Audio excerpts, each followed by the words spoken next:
I think Aurelia has good solo kill pressure onto the Aatrox, so likely to be the top side. Neon gets a wave-pushing mid laner, whether it is the Victor or the Nico. It's not going to be a solo lane Pyke, as far as we can tell, and we do settle on this, so real chance of Frostmancy, but 100% confirmation of a mage bot for Deft. Once again, Kingzone pull out all the stops and draft some, I wouldn't call it weirdness, but just not exactly what we saw to Gen G from game number 1, which was 100% Gen G. So speaking of Gen G, here's their comp. Get the Aatrox back, Skarner once again, and Ruler says, well, I couldn't carry hard enough on the Ezreal. How about Vayne with the Yuumi on her back? Exactly. We're going to be able to talk about the life of a cat. Atlas. Valdez in this particular game had Atlas on my apologies there. Wrong day. League of Legends every day for Papa Smithy. And if you come in stealth and open up with that final chapter, you can't kite Vayne, and she can start stunning people, and damage soon follows. Kingzone are trying to change the battlefield. They're not going to be fighting front to back. They've got a Victor bot lane to try to take advantage that Vayne Yuumi sounds strong, but not necessarily in the 2v2 early, unless that cat can really impress us. See how it does in action here on the Rift for game number 2 of Gen G up against Kingzone.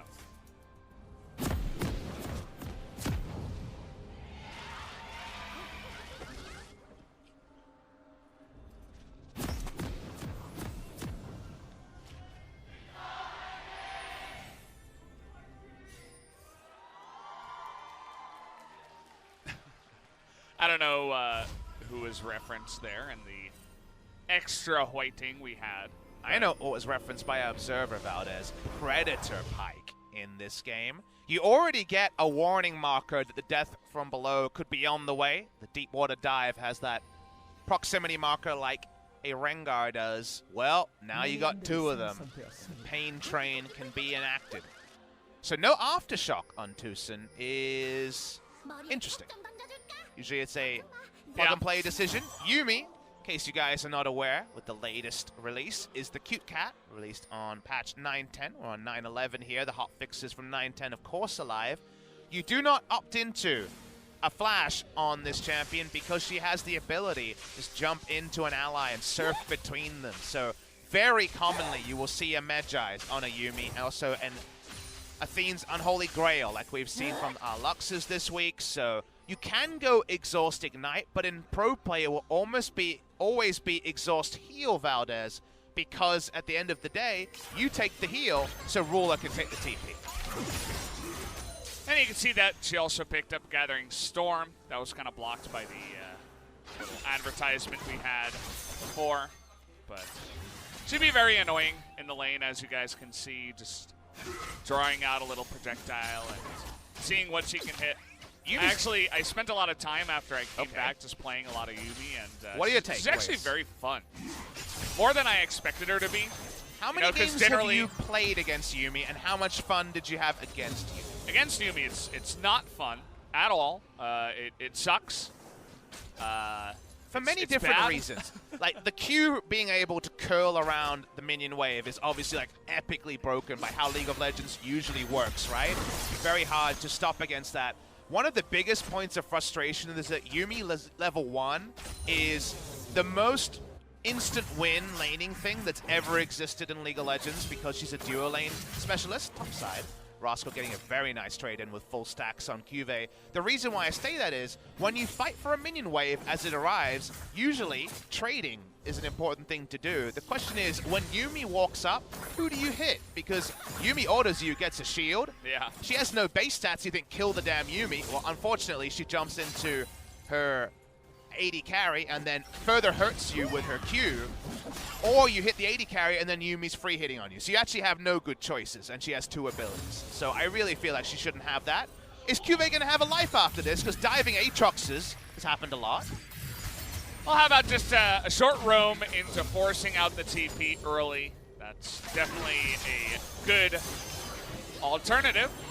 As you can see, you're not getting away from this one. Deft, you're going to take a lot of damage here, as you take a look at the damage already that they have taken. It's pretty insane. You know what sucks? Last hitting is an AD carry against a Yuumi. Well, guess what? A mage going Frostmancy. This is actually one way to interact with that OP nature of Yuumi. Because for now, Deft is actually rewarded for taking active trades. He has a shield to match the poke damage that usually comes in at early levels. So it's definitely a creative way to play against Yuumi, that's for sure. Only other thing, unfortunately, is that Tucson has to last hit as a melee champion, then instantly Ghost Water dive away to get his health back from that annoying Yuumi poke. So the healing and shielding is Kingzone's way to try to out-interact the highly interactive Yuumi. And of course, Ruler is going to have a fun time here. Gets zoomies, runs around real fast, never really loses that much health, and kind of just lets life do all the work for him. He's having a little bit of trouble here because the wave is pushing in, but overall, this lane pretty easy for him so far. Pyke has 21 CS to the 34 of Yuumi. The evolve already on the GP10 item means that Deft will be getting that number early. And if you get like a 9 to 10 minute transformation, guess it's a good way not to interact with Yuumi. Laser that stupid minion wave and just leave the lane. That's a good way to not play against a champion, is to leave the lane. Say, I've had enough. I just don't want it anymore. I choose the more manageable ban Yuumi approach, not interacting with the champion.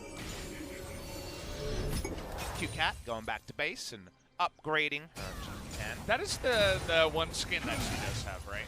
I believe so, yeah. I actually haven't seen it. Using the pink chroma. That's actually the one that I chose. Oh. Yeah. I had a lot of choices. She has like 10 chromas. You know, makes sense, right? Cute cat. Gotta give her as many chromas as possible, but I thought the only real choice was the pink one. She had a lot of cool ones too, like a dark one, like a, what's the name of that? Like an Umbreon, you know, from Pokemon. That kind of feel. But pink was the easy choice for me. Gotta admit, the pink chromas are always ones I love. Pink Zac. I actually have all the Caitlyn skins unlocked, thanks Riot Games. But actually, I just go base skin with pink chroma because it's just the most obnoxious by far. That's the best. We're not able to open Korean accounts, so we do get some freebies from Riot Games Korea. Thank you for that. You know, it's not normally how they interact with other. I still have my main account parked on North America, I believe, at the moment. Oh yeah. It's a use at international events account. It's good. I have a level 11 alt. His name is Hippo Fun. Whoa. That's a good name, actually.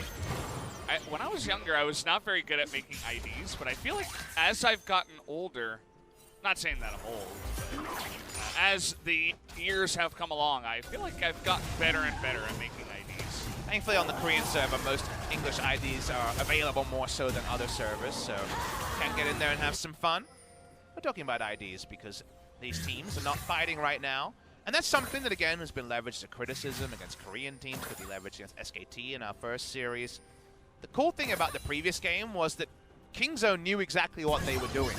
And speaking of Kingzone... Oh boy, here we go. How about a stun into another one? And this time around, you can say goodbye, as you are not going to stay alive. Goodbye to Aatrox. And the point illustrated on the screen. Kingzone waited till their time and then turned it on and never looked like losing Valdez. The bot lane here has been a creative attempt to circumvent how strong Yuumi's laning is. But when Kingzone started, the game ended in very linear fashion. This gank topside, again preying upon the fact there's no more note buttons for Cuvée. You go too far, you die. You don't get that free revive. Means that topside in a good spot, and you can snowball on Aatrox. That's what Korean teams have been doing again and again. Good execution overall, because it's the ult. We've seen a lot of Sejuani's. I feel like Sejuani ult is one of the most embarrassing one when you miss, because it's just so obvious when that giant thing just goes flying the other way. And everyone in chat spot spamming my name, Smithy, they say, for some reason. Not yeah, sure what that's weird. about. I don't get the... They don't spell it right either. I don't know what that's about. I don't know. Twitch chat is weird at times, Papa. You just have to accept it and move on. I feel like Twitch chat's very polarizing. Then people think they have. Some people think they have hearts of darkness. I see the hearts of gold, but I think both sides kind of understand where the other side's coming from. definitely a gold mine of many things in the Twitch chat. And yeah, I mean, Roller's got a gold mine here in the bottom lane, as there is not much of a lane for him. He kind of just sits there and auto-attack stuff. Gets in range for the Yuumi Q. That's important. Do notice that the transformation with the early TP back to lane and the very early GP10, and the fact that Pyke was able to shrug off damage with the deep water dive and Deft could focus on harassing. I believe Deft is the only player who's now twice, I've seen, gotten a pre-10-minute quest cash-in on this Victor bot lane. He's still playing it. You understand why, just because the Yuumi thing is too annoying for a regular 2v2 to lane with. If you go, I saw in the LPL, I believe it was a Leona lane against Yuumi, and it was just the saddest thing ever. Like, Leona could never do anything, never had any health. Because Yeah. who do you engage on, damn it? But Yeah. this one is actually highly frustrating, Gen G, and who knows how many even scrim games of practice they have on Yuumi lanes.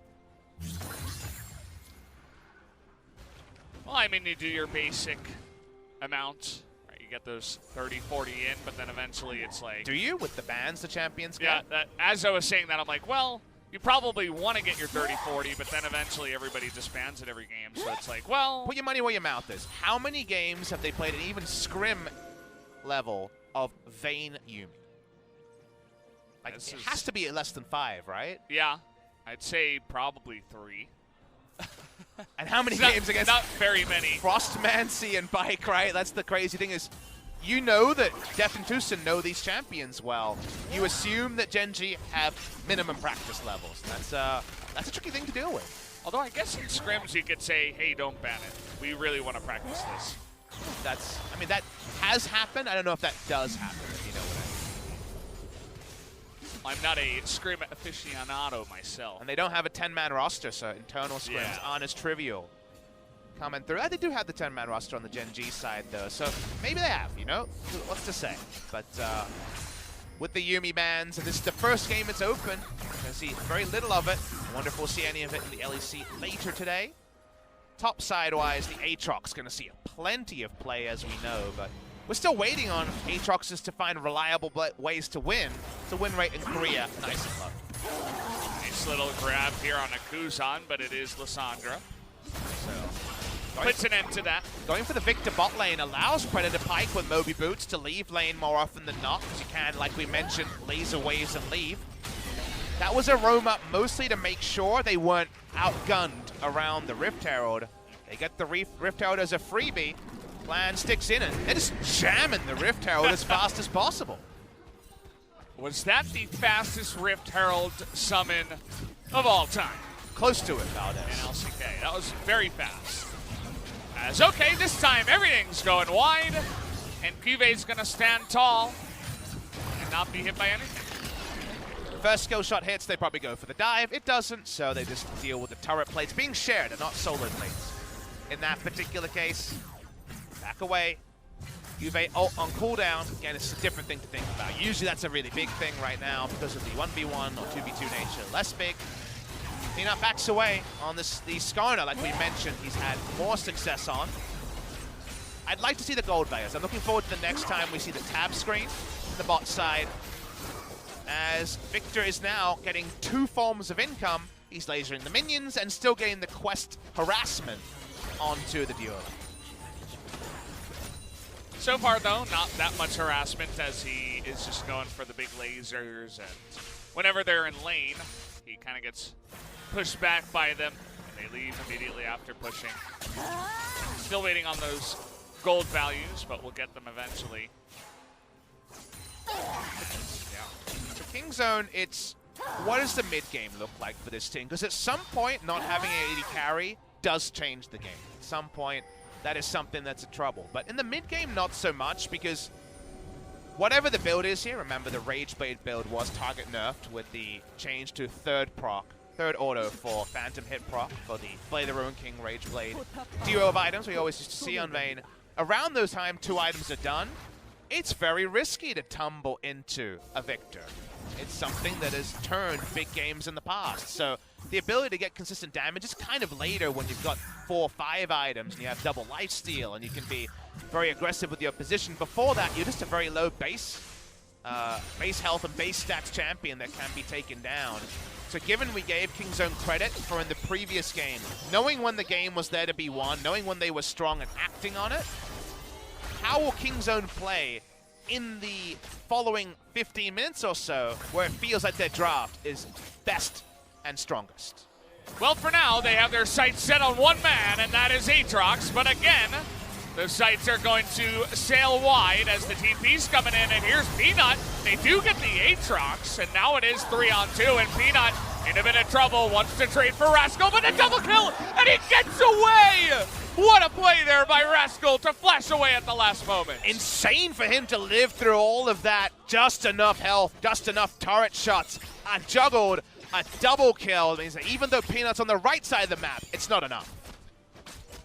That was just not what I was expecting, but sometimes Aurelia comes through big, especially now in the hands of Rascal, who is playing so well today. And Aurelia hasn't been at the front of our minds. There's been so many Aurelia bans. Valdez, his bot side, we missed this play. We talked about the potential all-in with the Yuumi. This time the all-in worked out. Final chapter finally gets that last stack, roots him in the brush. That's enough. This is the replay I wanted to see. So with the ult missing, it's the reason why it takes a little bit longer to take down Cuvée. And Peanut rolls in thinking they can make the big turn, but Kuzan can't actually change things much in this scenario. Just assumed Rascal would go down, but lost turret aggro and got out. It was a close one, but the turret's down on the back end. Now he's up about 2,000 gold. He also used his stopwatch right at the right time to avoid a bunch of, the grabs coming in and anything. Eventually did get grabbed, but still made the most of it. Now he's 3-0. Uh-oh, look at the items too. Trinity Force Tiamat, if you don't mind. Ooh. Don't want to be in that lane, as Aatrox already starts to back. We're going to have to rename Aatrox to BBtrox, as now he is no longer a Tier A champion in this game.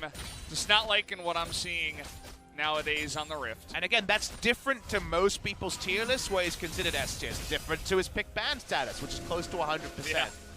And again, the highlight of Aatrox, the late game of Aatrox, cannot be denied. We saw 750 heal in an instant in a previous fight, but losing out on early game blind pickability in pro play is a big pro play nerf.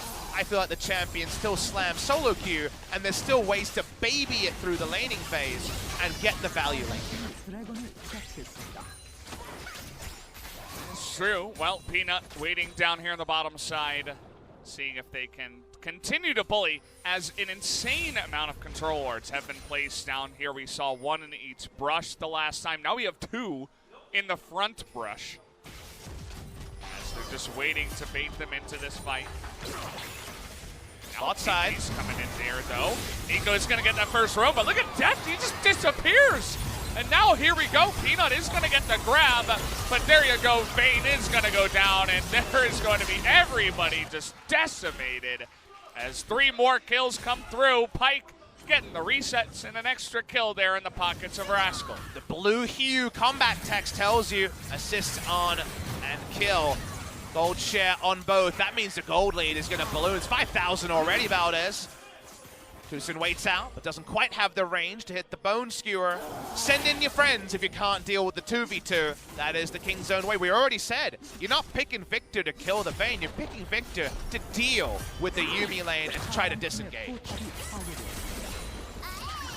That's not really going to plan so far. That has been the name of the game here for Gen G up against Kingzone. Kingzone looking really dominant, even after Death just disappeared. And we talked about how in the final hour with the final chapter for the chapter hour double final synergy, what do, right? Vayne's running at you, can't kite her, she moves faster than you, and she's got a stun. You bring friends, that's what you do. Never enter the jungle without bringing your friends, and they had already coordinated the teleport, and the best that could happen is to get that first kill onto Vayne. After that, some very clear calls, not too much cheering between the Kingzone trio. Had a good angle. 나이스. 자기 한번 방 띄워줄래? 나 바텀 밀게 괜찮아. 바텀 밀고 니코 좋아.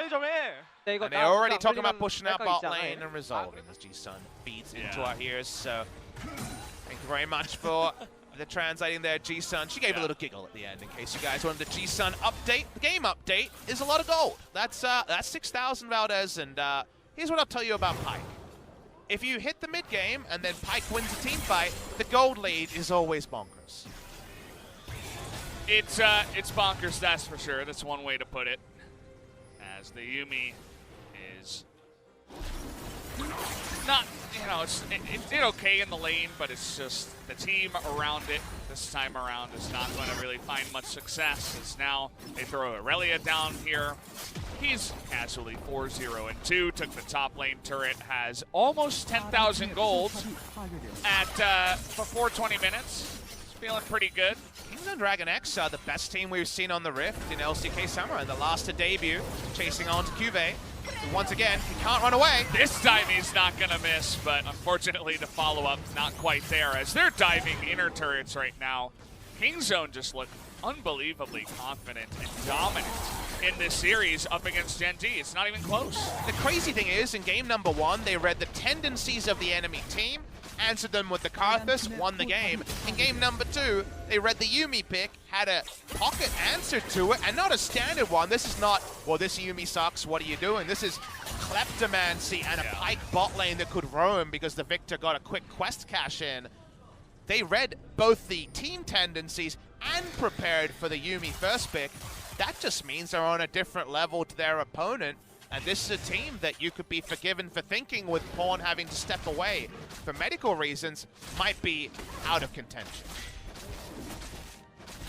Yeah, I mean, I'm really excited now for the future of the summer and seeing exactly what Kingzone have else up their sleeve. So far, it has been only good stuff here today as Ruler and Peanut, and don't forget Little Life there hanging on, going for a little walk in the jungle, but not going to find any enemies. It just feels like Kingzone are rotating around the duo lane. They don't have easy one-person or even 2v2s to send into the lane, so why not win everywhere else? Trying to give the Vayne Yuumi Nasus treatment, it feels like, in some ways, and win the game around what the Vayne and her chase down potential might represent. Baron buff, not a girl's best friend if you're a Vayne, so Kingzone can pick that one up with the Nico to walk up, with the Aurelia threat. They can play one lane, they can play multiple lanes. Gen G need to kind of put all their eggs in the Repel Baron bucket, otherwise things get even more difficult than a 6,000 gold represents. It's been a cloudy day here, lots of Cloud Drakes so far today. This will be the second one, and it should be picked up here for the side of Kingzone. Definitely. Really no challenge from the side of Gen G. That's going to be pretty good. I feel like not as good as some of the other comps we have seen today, but overall not that bad. Here comes Tucent looking for an angle now onto Ruler. Is not going to find it. So Ruler will tumble away. Can't allow a fight for Vayne to reset behind the front line. That's the one thing they can't allow. For now, at least, not having Aatrox in a team fight suits them just fine. One death on Kingzone can lead to many more quickly, but the same can be true with the Pyke. Oh, Peanut, he's gonna have that spear in the back, and here comes Nico, gonna get 3 with the lockdown, and there's not much that Gen G can do. Everybody is just getting rolled over, and Kuzan wants none of it, but he may get some here from the Aurelia as Rascal is still on the chase. Will eventually give it up, but that's 4 for none to the side of Kingzone. Kuzan's late to the house party, but the cops already called it off. Everyone's gone before he even gets there. 4 deaths before that happens, and now Baron buff, an afterthought for Kingzone DragonX. May not be the quickest game we've ever seen with the slow start, but once they got it rolling, Kingzone are making it look so easy today as the TPs are coming in. Not sure what they're going to be able to do here as Ruler is going to have to walk away from that one and head up to the top side. Optimistic TP. Baron was already done. They didn't have spotting vision on it, as far as we could tell. It's a 2-for-1 TP as Yuumi gets to follow through teleport, in case you guys haven't tried her out. Gonna see the replay here, and Peanut gets caught, and unfortunately, that means look at the Nico here. We've seen so many of the Pop Blossoms be better on Silas or missed on the Nico. And you look back and you nod your head and say, that's a nice one, Neon. He's the player who needs to level up. looks for Kingzone to be a contender. He's looking at home Valdez as a Kingzone DragonX. Well, now they've got 10,000 gold in the lead, and already a Baron buff power play of almost 2,000. These guys are on a roll. Definitely very fun to watch, especially once they get it ramped up here.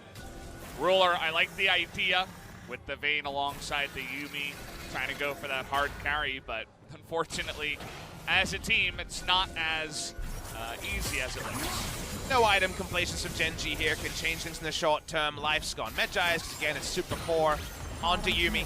And if she's dying, doesn't really matter what items she had, there's bigger problems.